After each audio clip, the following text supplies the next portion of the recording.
Hello guys! Hello para po sa lahat ng mga Aquarius, welcome dito sa ating channel. Kapalaran 888, alamin natin kung anong July general reading para sa lahat ng Aquarius. I hope na makuha mo yung energy dito. Okay, connect mo yung intuition mo Aquarius sa mga baraha na lumalabas. Okay, wow! Aquarius! Congratulations sa'yo. The situation will improve in the near future. Wow. It's a positive confirmation. So, these two cards ay parang sinasabi sa'yo, Aquarius, na kung ano man ang pinagdadaanan mo sa ngayon. Sorry. Kung ano man ang pinagdadaanan mo sa ngayon, Aquarius, sinasabi sa'yo na huwag kang mag-alala kasi yung situation mo ngayon ay may improvement. Lalo na sa mga susunod na araw, buwan na taon.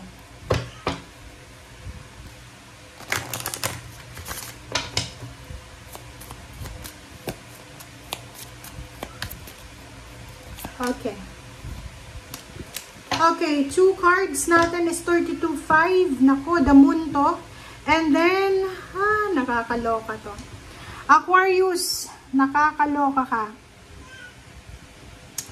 Isang group of individuals to Nasa GC ka Sa buwan ng July, pwedeng sa mga dates na July 3, July 2, July 5, July 1, July 8, July 18, July 9. Ikaw ay posibleng pag-uusapan ng mga tao sa paligid mo.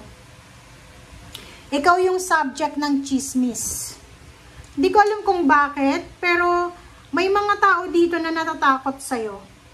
Pwedeng natatakot sila na like sa loob to ng trabaho, it's either loob ng negosyo or loob ng company, natatakot sila na pwedeng malampasan mo sila.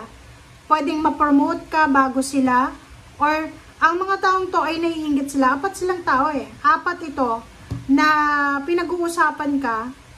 Parang nagpaplano sila para sirain yung diskarte mo or sirain ka sa boss or sa employer mo. So mag-iingat ka. But don't worry kasi the situation will improve daw. Pero yun na nga, pag may improvement sa buhay natin, di ba? May naiinggit din. Oh.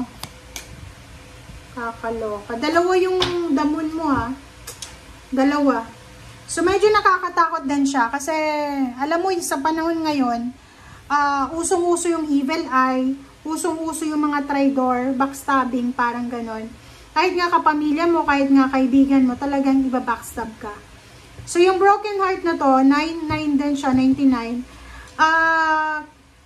Yung rason kung bakit nakakatakot yung gagawin nila sa'yo, it's because wala kang kaalam-alam Yung parang close na close mo, sabay kayong kumain, sabay kayong namamasyal, sabay kayong nag-break, lunch break or anything, pero hindi mo alam, ikaw pala ay subject na ng chismis, subject ka na ng group chat, chismis, thread or anything na ikaw na yung subject, parang ganon. So, ang rason dyan, because may nakikita sila na improvement sa buhay mo, may nakikita sila na si Aquarius ay pwedeng ma-promote, si Aquarius ay favorite ng ating employer, ng ating company manager, ng CEO, parang ganon.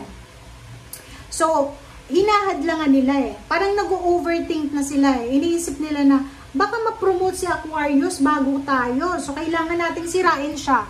So, ganun talaga ang Pilipino, di ba? Pinoy. Pag hindi mo kayang ma-overcome, hindi mo kayang malampasan, sirain. Parang ganon. So, eto, nakakatakot siya kasi close na close mo So, nakikita ko sa'yo dito, dalawa yung 5 55, tapos pareho siyang moon. So, makinig ka sa sinasabi ng iyong intuition. Ang pangontra mo dito is prayer. Unahan mo na siya ng prayer. Mag-pray ka, Aquarius.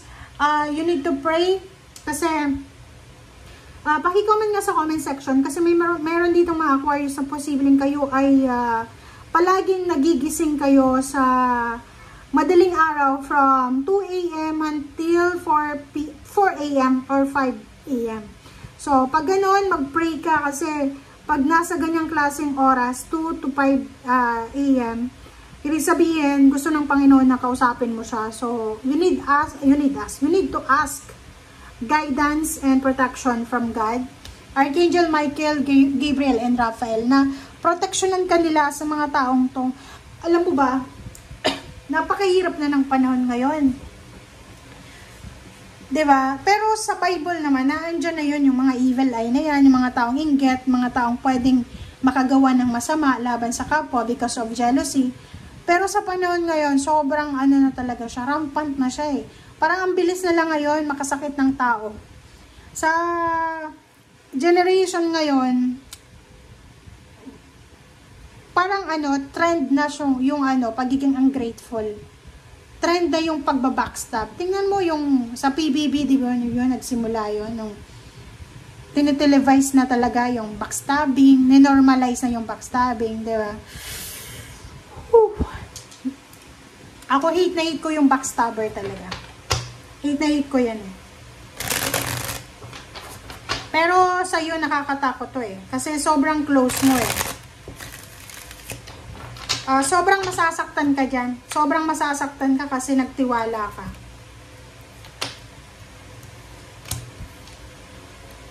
But, double. Guys, nakakaloka. Bakit ganun? Diba, dalawa yung Three of Swords mo. Okay. Judgment. Queen of Rods. Six of Rods. Okay. So, ang sabi sa'yo dito, Aquarius, na ang kailangan mo daw gawin, simula ngayong July, is lumabas ka sa comfort zone mo. Umalis ka sa connection na yan. Kung sino man to na malapit sa'yo, oras na daw para umalis ka or alisin mo yung taong yan sa buhay mo or ikaw mismo yung umalis. Five of Rods, ihanda mong sarili mo kasi may involved ka sa mga hindi mo inaasahang pag-aaway, kompetisyon, inggitan, backfighting. Sinasabi ng baraha sa'yo dito, but huwag kang mag-alala kasi may mga tao naman sa paligid mo na susuportahan ka emotionally.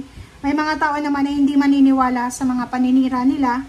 And nakikita mo tong Two of Swords. Ang mga taong ito na nasa paligid mo, na naiinggit sa'yo, na sinisiraan ka, pinagpaplanuhan kang ibagsak, hindi sila nagdadalawang isip eh. Parang nakaplano na talaga. Or kumbaga, hindi sila masama talaga yung ugali nila. Kasi, instead na pag-isipan nilang mabuti na masama yung manira ng kapwa, ganito, ganyan, pero sila, proud pa sila sa sarili nila, na sirain ka nila, proud pa sila na masaktan mo sila, masaktan ka nila. But Zero the Fool, sinasabi ng baraha, ayos lang yon kasi, ganun talagang buhay. May mga tao na nagiging parte ng buhay natin na para turuan tayo ng leksyon, pero hindi ibig sabihin na magiging kasama na natin sila habang buhay. So, Zero the Fool, sinasabi na kailangan mo mag-decide kasi meron dito na decision making na sinasabi na mag-decide ka na habang maaga pa, kailangan mong umalis dyan sa sitwasyon na yan or umiwas ka sa gulo or umiwas ka sa mga taong pwedeng magdala sa'yo ng gulo. Okay? Thank you guys for watching. Bye!